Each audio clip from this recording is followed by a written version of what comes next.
Le Dafresh Morning, c'est 104.5 tonnes de bonne humeur. Tous les matins sur Urban FM. La meilleure radio de la capitale. La meilleure radio de la capitale. Vous êtes sur les 104.5 Urban FM, la station urbaine avec Nido. On va au versus du jour. Oui, on a Nido, donc le produit, le lait en poudre modifié et sucré avec forte croissance pour aider les écoliers à tirer le meilleur de ce qu'ils apprennent. Hier, on avait la question du jeu concours mené par Nido. Apparemment, on a beaucoup d'auditeurs qui ont envoyé les réponses, mais ils se sont trompés à quelques grammes près.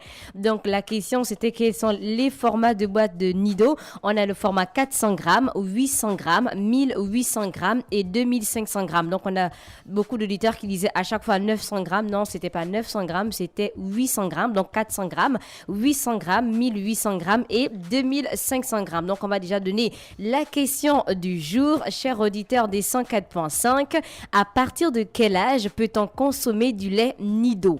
À partir de quel âge peut-on consommer du lait Nido? C'est la question du jour. Oui, c'est la question du jour. À partir de quel âge peut-on consommer du lait Nido? J'attends vos réponses via le WhatsApp de la radio 065 05 10 45 065 05 10 45 et surtout n'oubliez pas de signer votre message. Alors pour un lait comme Nestlé Nido Forti Croissance, il y a tellement de bénéfices. On a du lactose, source d'énergie, on a du calcium et de la vitamine D pour la fortification des os et des dents, on a du fer et de la vitamine C pour stimuler l'intelligence, de la vitamine A et de la caséine pour la croissance. Donc, on voit bien que Nido, c'est un bon partenaire sûr de la maman pour une bonne nutrition de l'enfant en vue d'un avenir meilleur. De plus, le calcium laitier pourrait jouer un rôle dans la prévention de diverses maladies comme les maladies cardiovasculaires, l'hypertension artérielle et l'obésité. Donc, vous gagnerez à être fidèle à Nido.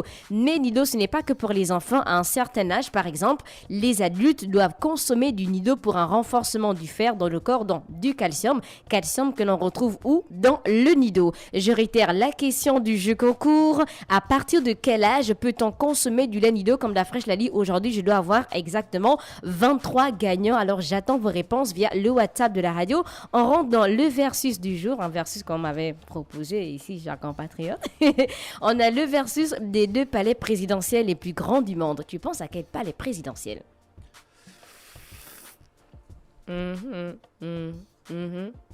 La présidence de, il s'appelle comment? Recep Tayyip Erdogan. En Turquie. Et puis, non, l'autre, je ne sais pas. Oui, on a, on a le palais présidentiel d'Ankara en Turquie et on a le palais présidentiel de la République démocratique populaire de Chine.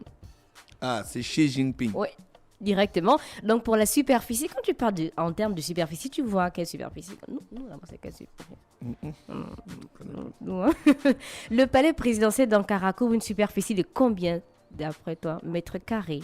50 50 mètres carrés. 50 kilomètres carrés. 50 mètres carrés. 50, non, pas 50 mètres carrés quand même. Mais non, mais je te pose la question. En termes de mètres carrés? Oui, en termes de mètres carrés. 15 000 mètres carrés. On a 150 000 mètres carrés. Ouais, la fraîche.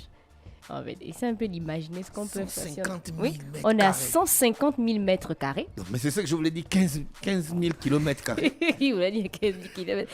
Et 150 000, tu enlèves, tu divises, ça fait 15 000 kilomètres carrés. On met combien d'établissements là? Ah, On fait combien les cités là? C'est énorme. Et le palais présidentiel de la République démocratique populaire de Chine, la superficie, pour toi, le palais en Chine est plus grand ou plus petit? Non, il paraît que le palais d'Ankara est plus grand. C'est le plus grand palais présidentiel au monde. Non, on est à 340 000 mètres carrés pour l'autre. Oui, c'est devenu aussi un site touristique, justement. Non, là, on parle de palais présidentiel. Mais justement, le palais présidentiel d'un côté, c'est tellement grand qu'il y a une partie qui est dédiée aussi au site touristique. Tu as la possibilité, en tant que visiteur, d'aller là-bas, mais on considère que c'est toujours le palais présidentiel. Tu vois que c'est... On peut aussi faire ça, on prend Montagne Sainte directement.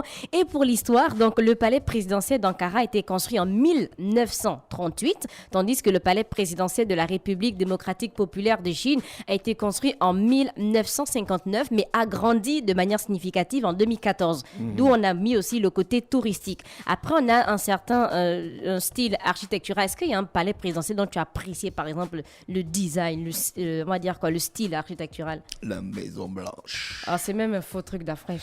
Tu m'as dit le style, non? Oh. Non, mais en fait, parce que même quand on va dans les films, les documentaires ou autres, il n'y a rien d'extraordinaire. Tu es déjà allé à la maison, tu es déjà allé à l'avenue Pennsylvanie et puis tu as vu la Maison Où Blanche. c'est? Je vais aller là-bas. La Maison Blanche. Non, mais c'est juste. En fait, on a l'impression que c'est juste. On te dit la Maison Blanche. Il y a C'est pas quel la style- blague. Il y a quel style, la fraîche? Il y a quel C'est style? la Maison Blanche. Le palais présidentiel d'Ankara a été construit dans un style néoclassique, tandis que le palais présidentiel de la République démocratique populaire de Chine a été construit dans un style traditionnel chinois. Et quand tu regardes beaucoup de documentaires, ils ont toujours ce signal Oui, directement. ils ont une tu as l'impression- architecture ils ont une orientale qui est bien architecture précise à eux. directement. Tu vois, tu reconnais que ça, c'est la Chine. Direct. Mais pour la fonction, donc, le palais présidentiel d'Ankara sert de résidence officielle donc, du président de la Turquie et est également utilisé pour les réceptions officielles, tandis que le palais présidentiel de la République démocratique de Chine sert de résidence officielle du président chinois, mais également utilisé pour la réunion du gouvernement, les cérémonies officielles. Il y a une partie qui est dédiée en fait pour les visiteurs. Après, on a le coût. Donc, pour le palais présidentiel d'Ankara a coûté environ 270 millions de dollars à construire. Est-ce que c'est beaucoup? Ouais. Ah, mais quand on va dans les années 270 millions de dollars en 1938. Oui. Ça veut dire que... non, c'est beaucoup. Ouais. On est en C'est pas des 2023, c'est beaucoup. Tandis que le palais présidentiel de la République démocratique populaire de Chine a coûté environ 1,5 milliard de dollars. Donc là, maintenant, imagine, on est en 1959. Là, franchement. Imagine. Ça doit être le palais le plus cher du monde. Imagine, non, je ne peut-être par rapport au style, 1,5 milliard Contre de dollars. 258. Oui. Mais Quand 270 millions de dollars. Non, mais là, c'est parce que ce sont les milliard de plus grands. dollars. Non, ce sont les plus grands, mais Ça c'est peut pas être le- forcément le les plus chers ça peut être aussi. le plus cher. Non, je peux être plus petit par rapport au matériel que j'utilise. Ça va être plus cher que toi. En fait, toi, c'est juste parce que c'est Est-ce plus que tu as grand. vu un palais qui est plus cher que le palais de Xi Jinping? Bah, peut-être qu'il y a un palais présidentiel en Afrique. Je ne sais pas qui peut-être. Non, je ne sais pas. Je ne pense pas, donc je ne vais pas m'avancer dessus. Donc c'était le versus du jour. On avait les C'est deux tout. palais présidentiels. Oui, c'est tout. La sécurité. Oh, ouais, franchement, on va pas parler. En fait, on n'a pas abordé ce système de sécurité, mais là, parce que tu sais, du côté de la Chine, en fait, même quand on présente, parce que j'ai vu ceci dans le documentaire, il y a déjà la sécurité en Ils ne Chine donnent ou pas encore beaucoup le les Japon détails, ne hein. donne pas beaucoup parce que c'est déjà inclus dans la morale en fait de la personne. On sait qu'il n'y a pas de lien, en fait, il n'y a pas de moyen en fait de braquer, par exemple, un palais présidentiel en Chine, parce que d'abord, tu sais, les citoyens lambda simples, et eux, il n'y a pas de vol, pas de meurtre, c'est vraiment le taux est assez bas. Donc, on imagine un peu pour le palais présidentiel. D'accord. Donc, tu vas quand même plus de personnes. Et on va revenir pour Nido. Donc, je vais simplement rappeler les bénéfices d'un lait fortifié chez l'enfant en âge scolaire. On a du lactose, source d'énergie, du calcium et de la vitamine D pour la fortification des os et des dents, du fer et de la vitamine C pour stimuler l'intelligence et éviter l'anémie, de la vitamine A et de la caséine pour la croissance et pour le renforcement des défenses immunitaires. Ce n'est pas tout. Donc, pour les apports du lait, donc il renforce le système immunitaire, aide à la digestion et au développement psychomoteur, à la croissance et développement intellectuel. Et on va rappeler aussi les différents formats boîtes de Nido. On a le format 400 grammes, on a le format 800 grammes, le format 1800 grammes et on a le format 2500 grammes, aussi simple que ça. Et il est recommandé de prendre 2 tasses de lait jour directement pour Nido. Il faudra... Toi, tu consommes du lait de Nido. Je t'ai déjà dit que je ne digère pas les lactoses. Ah oui, tu ne digères pas les lactoses. Mais en fait, on connaît un grand consommateur ici. Bonjour, Elvis. Et c'était le versus du jour emmené par Nido. Donc, je rappelle que le slogan de Nido aussi, c'est « Votre amour, leur avenir ». Et on va simplement rappeler la question du jeu concours emmené par Nido. À partir de quel âge peut-on consommer du lait Nido? À partir de quel âge peut-on consommer du lait Nido? On doit avoir 23 gagnants aujourd'hui, donc j'attends vos réponses via le WhatsApp de la radio 065 05 10 45.